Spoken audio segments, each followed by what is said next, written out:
Sadness എന്ന് പറയുന്നത് it is nothing but കുറേ നെഗറ്റീവ് തോട്ട്സ് കൂടി കൂടി കൂടി കൂടി ഉണ്ടാകുന്ന ഒരു സാധനമാണ് സാഡ്നെസ്. ഇതപ്പോൾ എന്താണ്? കുറേ നെഗറ്റീവ് തോട്ട്സ്, നെഗറ്റീവ് ചീത്ത കാര്യങ്ങൾ, ചീത്ത ചിന്തകൾ.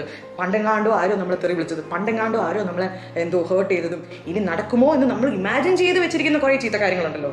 അതായത് ഞാൻ അങ്ങനെ ചെയ്യുമ്പോൾ എന്തായാലും ഞാൻ തോക്കും എന്നൊക്കെ പറയുന്ന നെഗറ്റീവ് ചിന്തകൾ. അതേപോലെ പോസിറ്റീവ് അല്ലെങ്കിൽ ഹാപ്പിനെസ് എന്ന് വെച്ചാൽ എന്താണ്? കുറേ നല്ല നല്ല ചിന്തകളുടെ അക്യുമുലേഷനാണ് ഈ ഹാപ്പിനെസ്. അപ്പോൾ ഹാപ്പിനെസ് നമുക്ക് വേണം. Because happiness is very good. Okay, എംറ്റി ആണ് മറ്റേ സാധനം, ഒന്നിനും കൊള്ളില്ല. ഇതൊക്കെ ഒന്നിനും കൊള്ളില്ല. പക്ഷേ വെള്ളം എന്ന് പറയുന്ന സാധനം അല്ലെങ്കിൽ ഹാപ്പിനെസ് എന്ന് പറയുന്ന സാധനം നമ്മുടെ ആവശ്യമുള്ള സാധനം. നിങ്ങളിപ്പോൾ സാഡ് ആണെങ്കിൽ അതിൻ്റെ അർത്ഥം നിങ്ങൾ ചിന്തിക്കുന്നത് ഒരു 10 തോട്ട്സിൽ മിനിമം ഒരു 8 തോട്ടെങ്കിലും ഭയങ്കര നെഗറ്റീവ് ആണെന്നാണ് അതിൻ്റെ അർത്ഥം. പക്ഷേ നിങ്ങൾ ഓൾറെഡി ഒരു ഹാപ്പി ആളാണ്, നിങ്ങൾ ജോളിയാണ്, നിങ്ങൾ റിലാക്സ്ഡ് ആണെങ്കിൽ അതിൻ്റെ അർത്ഥം എന്താണ്?